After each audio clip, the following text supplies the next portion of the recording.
మెస్రాం వంశస్థులు పుష్యమాసం అమావాస్య రోజున చేసేటటువంటి జాతరలో కిస్లాపూర్ నాగోబ జాతర ఒకటి.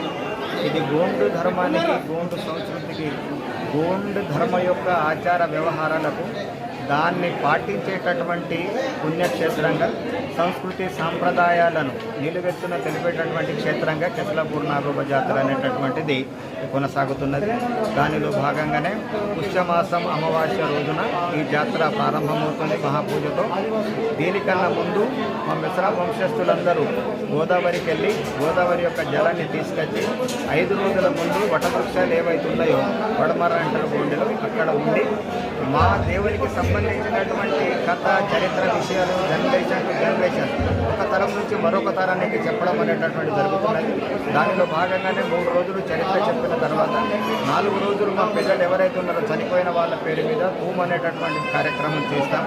ఎప్పటి వరకు అయితే ఈ తూమ్కి అనేటటువంటి కార్యక్రమం చేయము, మా పెద్దలు మళ్ళీ పెద్ద దేవుళ్ళలో కలవరనేటటువంటి భావన ఉన్నది. దాంతో ఈ కార్యక్రమాన్ని చేస్తాం. దానికన్నా ముందు పూజ రోజు, అమావాస్య రోజు వటవృక్షాల కింద నుంచి మా అల్లుళ్ళు ఏమో ఇక్కడ కుట్టనేస్తారు, మా ఆడపడుచులేమో నీటిని తీసుకొస్తారు.